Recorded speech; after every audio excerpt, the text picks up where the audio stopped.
Oh, that my dog, Doogie. That my Doogie, Matthew. When your fuck you smelling your junk fuck nakapin. This will be the way all people going to Atlanta will actually say they are going to Atlanta. You want Atlanta? No, Atlanta badangs. Ha ha ha, on getting nangs. Badoogie also can be used to replace the word head in all aspects of sexual acts. Dude, hey, where you get that badoogie trimmed up at, Goot? Fa'o, dyan gala is na pag-eggs on the fa'o you man. Oh, Goot. This is some 2053 type shit right here. You know what I mean? Do you think the mayor speaks the language?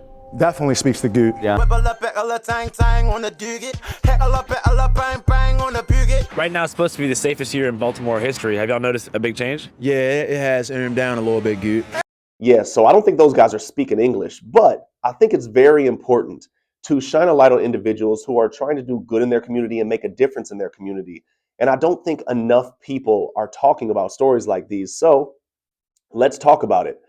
This story is about a gentleman named UncleT, and he runs an organization called Challenge and Change in Baltimore, where he works with the youth of the city to help them stay away from the path that he went down as a young man, which ended him up in prison.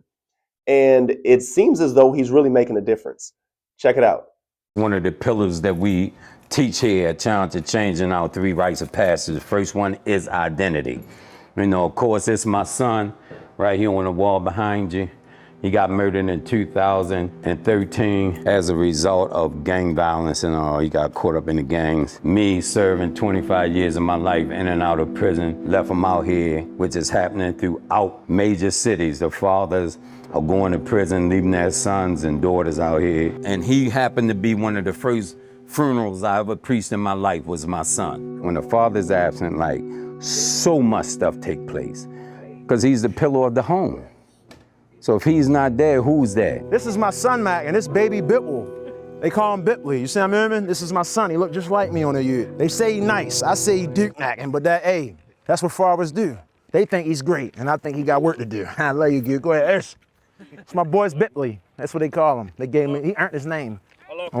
Father is not a name, but it's the title that's a result of a function. So if you're not functioning as a father, being a maintainer, a protector, a provider, then you out of the picture. You're just a sperm donor, right? According to data, 47.5% of black youth in America live without a consistent father figure in their life. In 1950, that number was 8.5%. We've seen from data that having no father in the house is the lead cause of youth criminality across the country, regardless of race. Yeah, so I completely agree with him that the leading cause of child criminality is not having a father in the household. And he tried to sneak it in there real quick and say, regardless of race, which he's right. Regardless of race, you're going to have a higher chance of child criminality without the father in the household. But something that I think people try to avoid and don't want to talk about or are scared to talk about is how large the disparity is compared to the black child without a father in the household compared to the other races without a father in the household. You heard him say earlier, 47.5% of black children don't have a father in the household. Only 25% of Hispanic children don't have a father in the household. 14% of white children don't have a father in the household, and only 8% of Asian children don't have a father in the household. So you see the gap there. Almost 50% of the black community doesn't have a father in the household. And if you look at the black community as a whole, only 16% of the US is black. They contribute over 50% of our violent crimes. And I think that is a very direct correlation to why there's so much violence in the black community. And I've seen it firsthand that I grew up in a majority black community. And in that community, I had friends that don't have fathers. I was lucky enough to have a father and to have somebody to give me guidance. I had my mother and father in my household. But I had friends that openly told me that, hey, I don't know where I'd be if I didn't have your father in my life, because my dad was the one that gave people guidance, told them right and wrong, told them, hey, you shouldn't be doing that. And he was there for them when they didn't have that at their house. So I've seen it firsthand, the effect that having a father figure can do to a young man. And I think this UncleT completely understands that he's fully aware that his community has a father problem. And he's trying to be that father figure for these young men in the Baltimore community. And I think this is awesome that he's doing it. You can get your first gun at 6 years old, for sure. How does a 6-year-old get a gun in Baltimore? I mean, it's easy. It's super easy. Probably by your brother. I came into his life 2 years ago, going on 3. He was a little menace around here. There's not a gun you can ask him about he don't know about. Always carried guns, right? One day, you tell him what happened. I seen him walking up the street with all these brothers for real. They was talking to me, they had gave me a lot of money and stuff. I went home, busted down with my peoples for real. He had told me to come back later on to come see him for real, boom. I came back later on that day, had a gun on me. All the older dudes, they was showing me all the bad stuff, showing me the wrong routes. He was like, you know you risking like what's going on. He said like, you gotta take it off of you. I wasn't taking it off me. I goes back, I tried going to alley somewhere and tuck it some more, thinking I was slip. I come back, he checked me again, he still found it for real. He hollered at me, he like, you still bring it back for real. Took me to the water, I had to throw my gun for real. I ain't want to do it. I told him I wasn't doing it at first. They had hold me, he like, I got you, like I'm riding behind you, like, once you throw this gun, I'm with you all the way. Like, you gotta let it go. So I let it go, and now we here. And now, this my gun, you heard me. This my switch.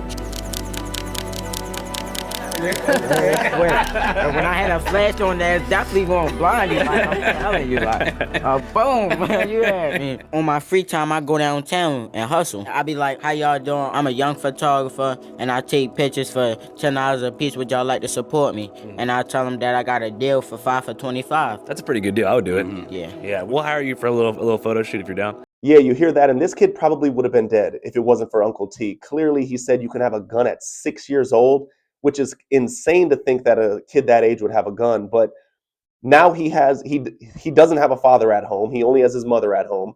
But now he has Uncle T showing him what's right and wrong and being that fatherly figure. And his entire life has changed. And it doesn't just stop with the children. It also influences and affects adults as well to make a change, because adults that have been in prison and don't want to see the youth get there and are tired of living that life, they see Uncle T making a difference and making a change, and they join alongside with him to help the youth in the city as well. I was recently released from prison on October the 3rd. I had to serve 18 years in prison. I used to sell drugs right on this corner growing up. That's a parasitic behavior, you know what I'm saying? We take so much from our community and never get back to it.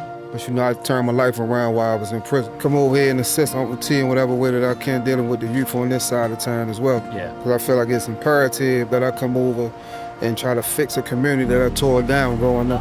I was gone since I was a kid. Yeah. I'm 37 years old now, man. It just felt good to finally walk out those doors as a free man. First thing I did was drive to my daughter to school and surprise her. How'd she react to that? It blew her mind. She was in shock. Hey, girl!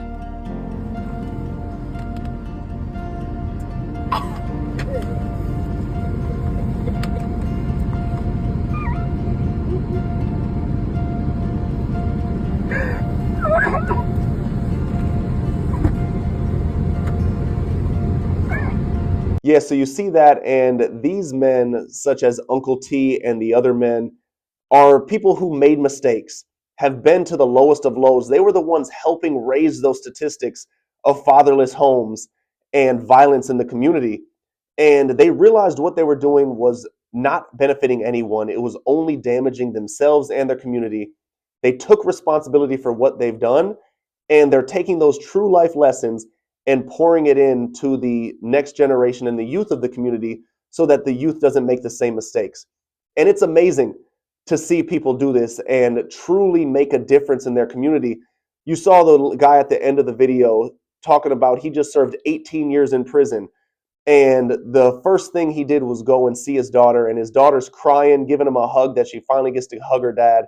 And there's many men just like that man who are working alongside Uncle T now to help the youth resolve problems without turning it into violence, and trying to put them on the right path so that they're not ending up in the same situations that they ended up in and ended up in prison, or worse, ending up dead.